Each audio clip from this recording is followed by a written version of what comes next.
दामोदर सावरकर के खिलाफ राहुल गांधी की अग्रेसिव पॉलिटिक्स ने उनके लिए बहुत सारी मुश्किलें खड़ी कर रखी हैं। पुणे, लखनऊ की अदालतों में राहुल गांधी के खिलाफ केस चल रहे हैं, लेकिन राहुल गांधी सावरकर पर दिए अपने बयानों के लिए झुकने के लिए तैयार नहीं है।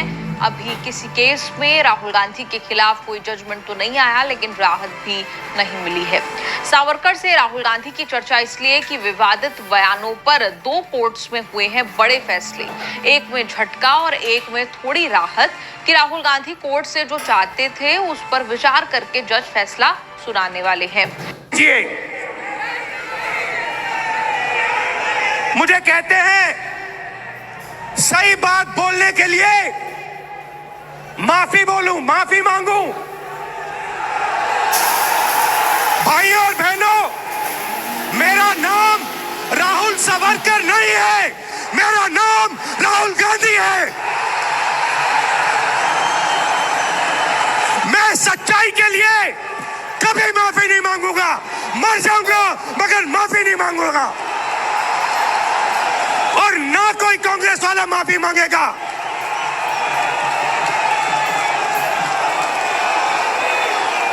माफी नरेंद्र मोदी को माननी है।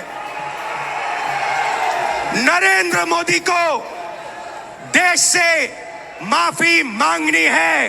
5 साल पहले राहुल गांधी ने दिल्ली के रामलीला मैदान की रैली में हुंकार भरी थी कि मेरा नाम राहुल सावरकर नहीं, राहुल गांधी है। मैं सच्चाई के लिए कभी माफी नहीं मांगूंगा और ना कोई कांग्रेस वाला कभी माफी मांगेगा। यही लाइन राहुल गांधी आगे भी दोहराते रहे। अकोला से लेकर लंदन, सड़क से लेकर संसद तक सावरकर के बीच बिना रुके, बिना डरे बोलते रहे। संसद में भी राहुल गांधी ने भाषण देते हुए आरोप लगा दिया कि सावरकर संविधान को मनुस्मृति से बदलना चाहते थे। And I want to start my speech by quoting what the supreme leader, not of the BJP, but of the modern interpretation of the ideas of the RSS has to say about the Constitution of India and about how he thinks India should be run. The worst thing about the Constitution, the worst thing about the Constitution of India is that there is nothing Indian about it. Manusmriti is that scripture which is most worshipable after Vedas for our Hindu nation, and from which our ancient times have become the basis of our culture, customs, thought and practice. This book for centuries has codified the spiritual and divine march of our nation. Today, Manusmriti is law. These are the words of Savarkar. दिसंबर 2022 को राहुल गांधी ने Akola Congress office में press conference करते हुए दस्तावेज दिखाकर सावरकर पर आरोप लगाए थे कि सावरकर ब्रिटिश सर्वेंट थे जिन्होंने अंग्रेजों से पेंशन ली थी। तब से उनके खिलाफ केस शुरू है, लेकिन मामला अभी यहीं तक फंसा है कि राहुल आरोपी के तौर पर कोर्ट में पेश होंगे या नहीं। देखिए, ये मेरे लिए सबसे जरूरी डॉक्यूमेंट है। ये देखा आपने, दिख रहा आपको?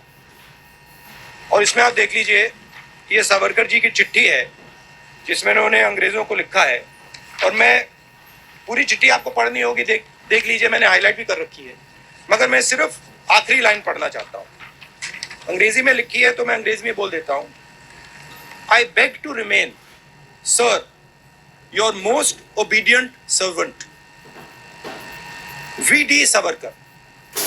हिंदी में ट्रांसलेशन कर देता हूं। सर, मैं आपका नौकर रहना चाहता हूं। ये मैंने नहीं लिखा, ये सावरकर जी ने लिखा है।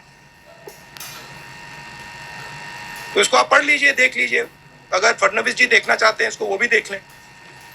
तो मैं तो इसमें बहुत क्लियर हूं, सावरकर जी ने अंग्रेजों की मदद की थी। The website is like the backbone of the whole of our business. Hosting powers our जी ने अंग्रेजों की मदद की थी।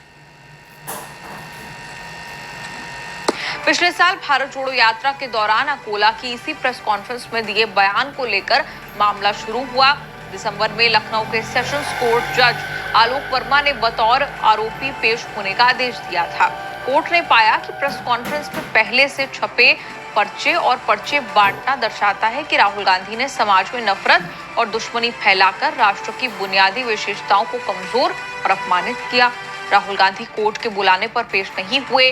कहा गया कि विपक्ष के नेता के तौर पर ऑफिशियल कामों के कारण नहीं आ सके। पिछली सुनवाई में राहुल के पेश नहीं होने पर नाराज होकर जज ने 200 रुपए का जुर्माना लगाया। 14 अप्रैल को पेश होने का नया आदेश देते हुए ये वार्निंग भी दी कि अगर पेश नहीं हुए तो कानूनी कार्रवाई हो सकती है। राहुल गांधी आरोपी के तौर पर कोर्ट में पेश होने के लिए तैयार नहीं है। उन्होंने लखनऊ कोर्ट के समन के खिलाफ इलाहाबाद हाई कोर्ट में याचिका लगाई थी। अब हाई कोर्ट का फैसला आया, लेकिन राहुल को राहत नहीं मिली। हाई कोर्ट ने आरोपी के तौर पर समन किए जाने के आदेश के खिलाफ राहुल गांधी की याचिका खारिज कर दी। जस्टिस सुभाष विद्यार्थी ने मौखिक टिप्पणी की कि राहुल गांधी के पास सेशंस कोर्ट जाने का विकल्प खुला है। राहुल ने सेशंस कोर्ट के उस आदेश को भी चुनौती दी जिसमें शिकायतकर्ता वकील नृपेंद्र पांडे की जून 2023 में शिकायत खारिज किए जाने के खिलाफ भी पुनर्विचार याचिका को अनुमति दी गई। पुणे वाले कोर्ट केस में राहुल गांधी को लेकर 7 अप्रैल को बड़ा फैसला आ सकता है। ये केस लंदन वाले बयान को लेकर चल रहा है। मार्च 2023 में लंदन में भाषण देते हुए राहुल गांधी ने कहा कि वीर सावरकर ने किताब में लिखा है कि उन्होंने और उनके 5-6 दोस्तों ने एक बार एक मुस्लिम व्यक्ति की पिटाई की थी और उन्हें यानी सावरकर को खुशी हुई थी।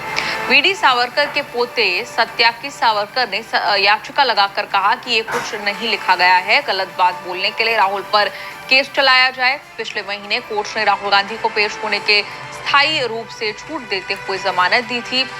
राहुल गांधी ने कोर्ट से मांग की है कि सुनवाई समन ट्रायल की बजाय समरी ट्रायल के तौर होना चाहिए ताकि वो सावरकर के बारे में और फैक्ट्स पेश कर सकें।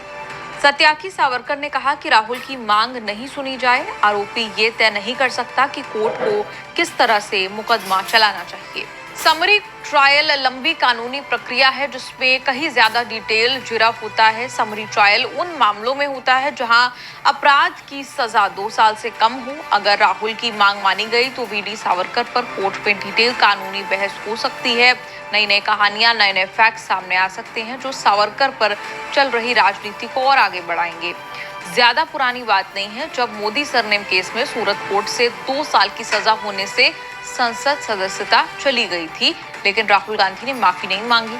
सुप्रीम कोर्ट से सजा पर रोक लगने से राहुल की संसद सदस्यता बहाल हो पाई थी। आपका कोर्ट कचहरी के इस एपिसोड पर क्या कुछ कहना है? आप कमेंट्स में लिखकर अपनी राय जरूर दें और देखते रहिए न्यूज़ तक।